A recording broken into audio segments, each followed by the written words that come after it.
You got it right. Colors do not exist out of our minds, so the whole word is monochrome.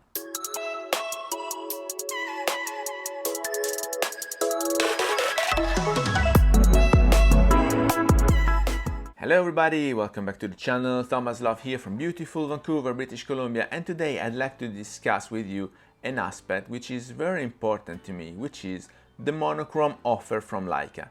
I'm getting more and more fond of monochrome cameras as we speak, and I'm already started saving for a monochrome Leica that I like. That would be the M10 monochrome. I know that some purists would say the M240 is the way to go because of the brass base plate, because of the 24 megapixel sensor, but I'm in love with the M10 monochrome. And eventually the Q2 monochrome is also a very good camera. And so I'm still debating with myself whether starting saving for the M10 so I can finally step into the M system, or if the Q2 monochrome would be the best option due to the autofocusing system, point and shoot capabilities, a better sensor, not to mention the OIS, which is the stabilization that will help eventually with low light conditions. But low light conditions are not a problem anymore if you step into the monochrome system, and I will explain you why. So please allow a couple of minutes of nerdish talk so we can better understand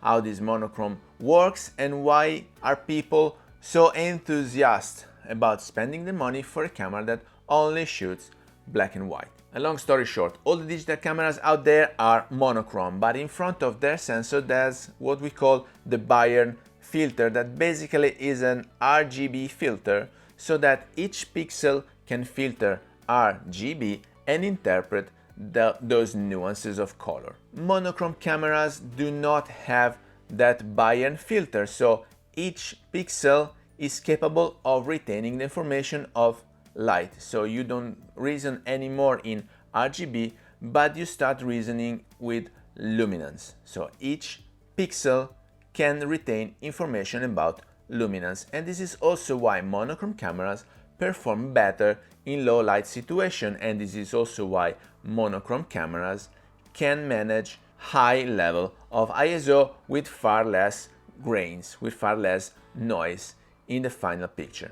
So now that these aspects are clear, you can better understand why the monochrome would be the way to go for low light situation and especially night street photography. Night street photography, which I used to entertain myself with when I was still shooting with my old Nikon D750 with a 50mm f1.4 Nikkor glass, and that now is a bit more challenging due to the 47 megapixel in my Q2 that does not allow that much increase in the ISO, so maximum level of ISO is 3200 and already the noise is visible, and it kinda compensates with the image stabilization. But then if you move into the monochrome system, you are going back a few decades because you still have to use color filters in front of your glasses. So now you guys are used to take your raw file, process it with whatever software you are using, whether it is Photoshop, Capture One, whatever, and you still can manage the RGB sliders, but your photo will be far superior if taken with a monochrome camera. For the reasons that we discussed before, that every single pixel can manage information about luminance, about light. So all of your pixels throughout the whole frame would record those info, while with a color camera then each pixel is reasoning only in R or G or B. But then once you transpond your raw file coming from a color camera and you desaturate completely so it is a black and white, you can still manage the RGB channels with the sliders. And so if you want a fonder, black, or whatever effect you want your photo to have, you can do it, while with a monochrome camera you need to think about it beforehand. And so if you want to see the clouds in the sky, you will have to adopt a color filter like an orange filter or a yellow filter in front of your lens, otherwise the sky would be bright white. These are the main differences between a color camera and the monochrome, but let's see a few examples together. So let's see together a few examples. I only have my Leica Q2 with me because it's my one lens only. And so if you want to think about black and white photography, we will have to transpond together the raw files into black and white, and then we will see how it changes with having or not having those sliders we discussed before, the RGB sliders still in black and white photos. The main difference in resolution would be with low light conditions, so I shot during the day, so we would have a fair comparison of a color image transponded into black and white. And I went visiting a pumpkin patch because it's that period of the year, Halloween is coming, and then orange is dominant, and so saturation, which we would not have with black and white. So here we go with the very first shot. As you can see, we can just move the saturation down and have a black and white photo as a result. But then if it was a monochrome, we could only play with the highlights or with the shadows, but we could not play with other factors. Like here, we move to the RGB levels, we can eventually move the red filtering, the green, and the blue. This will not be possible with the monochrome camera. Same thing here. Now moving to the color, maybe we can try a different thing too. So with the color we can play a bit. Here too we will be playing with saturation first, and then we can increase or decrease the shadows and the contrast, and eventually the levels: green, blue, and red.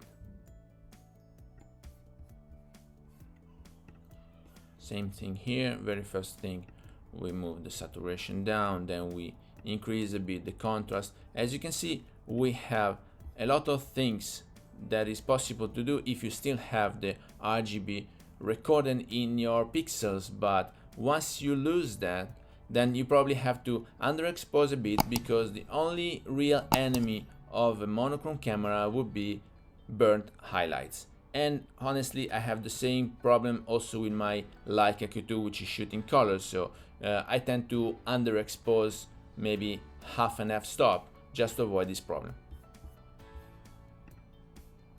Here again, we can move the saturation down, increase a bit the contrast, and then it is really as you like the picture, because as you can see here in this area, the highlights are a bit burnt, so we can decrease the highlight and recover them a bit. If it was completely burned, then I would have not been able to recover them, but it's not.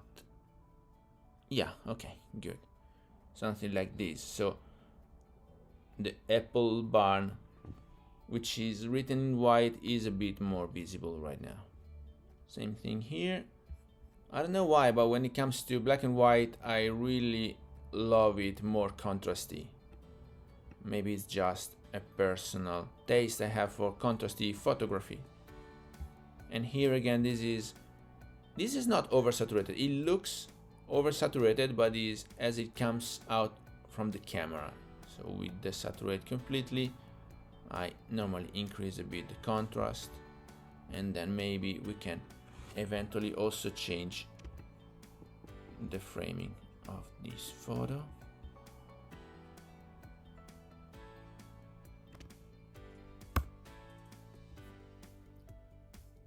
Completely retro style, and then I did a close-up of the pumpkins.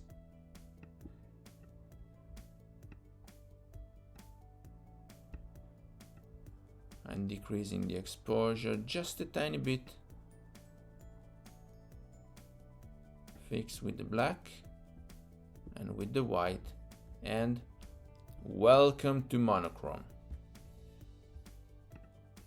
The very last one I've taken was a close-up of this barrow with the pumpkins, and now we play with the red, with the green,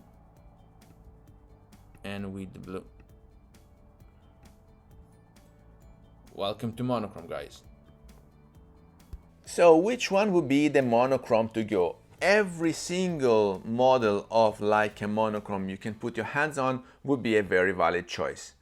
The purists say that the M240 is the way to go because the M10 has this new 40 megapixel sensor and the base plate is not made of brass, but it's still a very valid Leica to me, and if it has to withstand the challenge coming from the years to come, well, probably a more recent sensor would be the better choice. But also the Q2 monochrome. It has autofocusing system, it has 47 megapixel, it has the OIS stabilization that help with low light conditions. Not that you need it if you have a monochrome, but it's also a nice to have. And then the soon to be released M11 monochrome, which has been not yet announced, but it's in the rumors and it would probably be released next year. And then eventually, since the Q3 will be released in 2023, couple of years later, we will have the Q3 monochrome available too. So this said, I hope you had some value out of this video. If you did, please remember to like it, share it on your social media, subscribe to the channel so you won't miss the new videos to come, and I guess I will see you later. Thank you. Bye.